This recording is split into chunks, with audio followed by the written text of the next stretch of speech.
তো চেঞ্জিং সেন্টেন্সের part 1, changing সেন্টেন্সের ভিতরে part 1 affirmative two negative, affirmative থেকে নেগেটিভ করতে হবে। তো অ্যাফার্মেটিভ থেকে নেগেটিভের প্রথম নম্বর নিয়মটা আমরা একটু দেখে আসি।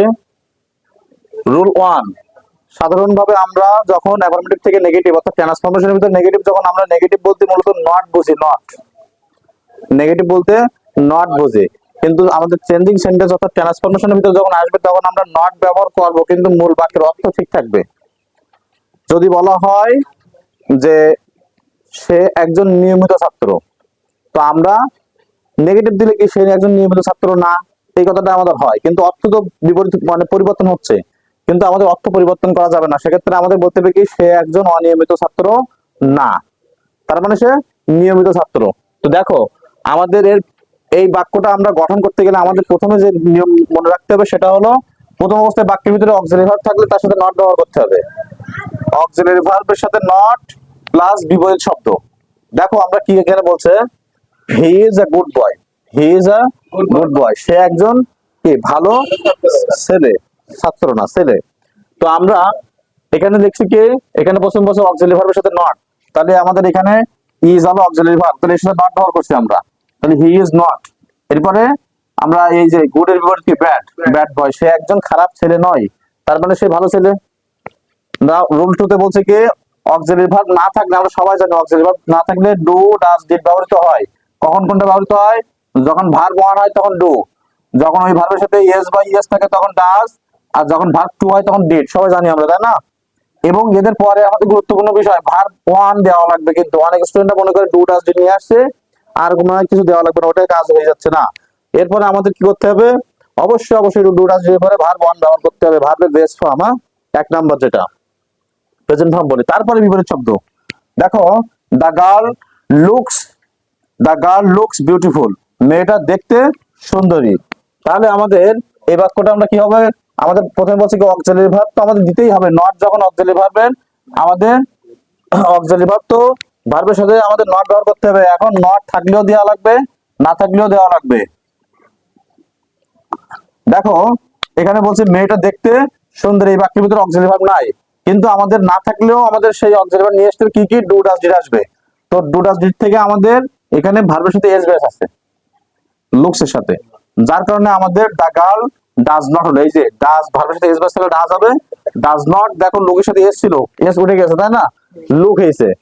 এরপরে আমাদের হলো কি বিপরীত শব্দ, কি বিউটিফুল বিপরীত শব্দ হলো কি আগলি, তাই না? মেয়েটা দেখতে কি কুৎসিত নয়, খারাপ নয়, তার মানে দেখতে ভালো, তাই তো, সুন্দর। তারপরে বলছে কি রুল 3 তে বলছে দেখো ভেরি অথবা ভেরি মাছ থাকলে বাক্যের শেষে অ্যাটল বসে, কি বসে? বাক্যের শেষে অ্যাটল বসাতে হয়।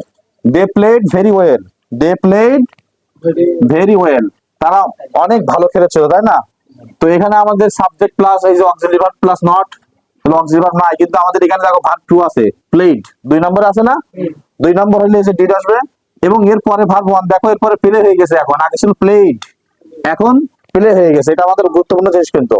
এরপরে ওয়েলের পর বিপরীত শব্দ কি ব্যাড, আর এই যে মানে ভেরি ছিল, ভেরি পরিবর্তে অ্যাটল, তার মানে বাংলা হচ্ছে কি যে তারা মোটেও খারাপ খেলেনি, তার মানে ভালো খেলেছিল।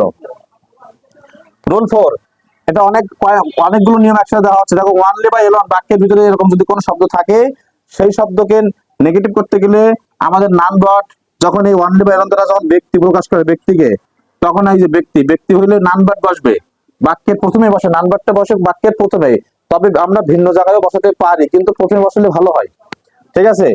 নাথিং বাট বস্তু বোঝালে, অর্থাৎ অনলি বা এলন দ্বারা যদি বস্তুকে নির্দেশ করে তখন হলো nothing but, are not more than অথবা নট লেস দ্যান যখন বয়স বা সংখ্যা প্রকাশ করবে।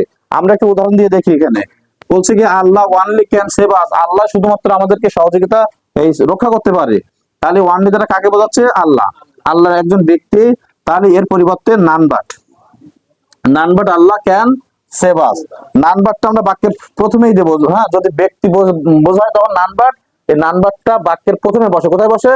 বাক্যের প্রথমে বসে। তবে কিছু কিছু বইতে কিছু কিছু গ্রামারে দেখা যায় এইগুলো আমাদের আবার এই ওয়ানলির জায়গায় রেখেছে, তাহলে সেক্ষেত্রে হতে পারে কি আল্লাহ নান বাট ক্যান সেভ আস, তবে ভালো হয় প্রথমে নিয়ে আসলে, কথা বোঝা গেছে? তাহলে আমরা ভালো যেটা হয় সেটাই করব। তাহলে ওয়ানলি বা এলন থাকলে আমরা কি কি ব্যবহার করতে পারি? অনলি বেলুন দ্বারা ব্যক্তি বোঝাইলে আমরা নান বাট ব্যবহার করবো। নান বাট ব্যবহার করব। কোথায় নান বাট ব্যবহার করব? বাক্যের প্রথমে। আচ্ছা, এরপরে আমাদের পরের উদাহরণটা বলছে, দেখো আই হ্যাভ অনলি এ বুক, আমার মাত্র একটি বই আছে। তাহলে আমার কি আছে? বই। বই, তাই না? ব্যক্তি না বস্তু? বস্তু। তাহলে এখানে বলছে যদি বস্তু বোঝায় তাহলে ওই অনলির জায়গায় আমরা কি দেবো? Nothing but. দেখো যা ছিল সব বসে গেছে। I have nothing but A book, only দ্বারা এখন কি বস্তু, বইকে বোঝাচ্ছে না? বস্তু, যার কারণে আমাদের হলো কি হচ্ছে এখানে, ওটা হলো নাথিং বাট। তাহলে আমাদের অনলি পরিবর্তে ব্যক্তি বোঝাইলে কি দেবো? None but. আর বস্তু বোঝাইলে নাথিং বাট। বয়স অথবা সংখ্যা বোঝাইলে নট মোর দেন, অথবা আমরা মোর না দিয়ে লেস দিতে পারি, নট মোর দেন অথবা নট লেস দেন। এরপর বলছে কি, দেখো he is only 50 years old, তার বয়স মাত্র কত? 50 বছর।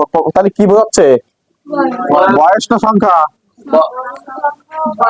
যাই বোঝাচ্ছে। এখন যেটাই বোঝাক না কেন আমরা কি লিখতে পারি? হি ইজ নট, এই যে নট মোর দেন, আমাদের এই যে অনলি পরিবর্তে এখন কি হয়ে গেল? অনলি পরিবর্তে not more than 50 years old. বুঝতে পারছি? Rule 5, must have to has to. Must have to has to, had to থাকলে তাহলে আমরা উত্তর ব্যবহার করবো can not but plus verb one বাকি অংশ, অথবা আমরা লিখতে পারি ক্যান নট হেল্প প্লাস ভার্বের সাথে আইএনজি যোগ। বাট যখন দেবো তখন ভার্ব ওয়ান, আর হেল্প যখন দেবো তখন ভার্বের সাথে আইএনজি যোগ। তো এখানে আমাদের বলছে কি, দেখো I must go there, I must go there, তাহলে মাস্টের পরিবর্তে কি ব্যবহার করবো? Can not but. তাহলে আমরা লিখতে পারি কি উদাহরণ, I can not but go there, তাহলে মাস্টের পরিবর্তে can not but. He has to do the work, he has to, এই যে হ্যাজ টু না, ডু দা ওয়ার্ক, তাহলে আমাদের কি হচ্ছে? হি, এই যে হ্যাজ টুর পরিবর্তে কেউ একই ক্যান নট বাট, তাই তো? He can not but do the work. অথবা আমরা যদি ক্যান নট হেল্প লিখি তখন আমাদের ডুইং হবে, ডুইং দা ওয়ার্ক। তবে আমরা একটা জিনিস মনে রাখবো, হ্যাভ আর হ্যাজ প্রেজেন্ট টেন্সে, হ্যাড হলো পাস্ট টেন্সে, যদি কোনো বাক্যে হ্যাড টু হয় তখন আমরা ঠিক ক্যান এর পরিবর্তে কুড করে দেবো। কি করবো? কুড করে দেবো। ক্যান নট বাটের জায়গায় আমরা তখন কি হবে? Could not. দেখা যাচ্ছে যেমন I had to go there, I had to go there, বা I had to buy a dress, বা I had to buy a mobile, যা আমরা দিতে পারি। তাহলে তখন আমরা কি করবো? I could not but, could not but. কথা বোঝা গেছে? তারপরে ভাব কিন্তু ওয়ান, আর যদি কুড নট হেল্প দেয় তখন আবার ভাবের সাথে আইএনজি যোগ। তাহলে আমাদের নিয়ম কি কি হলো আমরা আবার একটু পড়ে, প্রথম নিয়মটা আমরা সবাই পড়ি, আমার আমার সাথে সাথে পড়ো। অক্সিলারি ভার্বের সাথে নট ব্যবহার করতে হবে, তারপরে কি? বিপরীত শব্দ। এটা প্রথম নম্বর নিয়ম। অক্সিলারি ভার্ব থাকলেও বসবে, না থাকলেও বসবে। তাহলে না থাকলে তখন কি কি বসবে? Do does did. ভার্বের সাথে এস বাইস থাকলে কি হবে? ডাজ, ভার্বের এক নম্বর হলে ডু, আর দুই নম্বর হলে ডিড। এবং ডু ডাজ ডিড এর পরে সবসময় ভার্ব কত নম্বর হবে? এক নম্বর। তারপরে বলছি কি, যদি বাক্যের ভিতরে আমাদের কি থাকে, যদি ভেরি বা ভেরি মাছ থাকে আমরা বাক্যের শেষে কি ব্যবহার করবো? At all. বোঝা গেছে? এর পরবর্তীতে অনলি বা এলন দ্বারা যদি ব্যক্তি বোঝায় তাহলে কি নান বাট বাক্যের প্রথমে দেবো, বস্তু বোঝালে নাথিং বাট, আর বয়স বা সংখ্যা বোঝালে নট মোর দেন অথবা নট লেস দেন। এরপর আমাদের must have to has to had to থাকলে আমরা কি করবো? ক্যান নট বাট প্লাস ভার্বের সাথে এক নাম্বার, ভার্বের এক নাম্বার, আর ক্যান নট হেল্প যদি যাই তাহলে ভার্বের সাথে আইনি যোগ করতে হবে। যদি আমাদের মাস্ট এখানে যদি হ্যাড টু থাকে তখন আমরা কি করবো? Could not but. ওকে।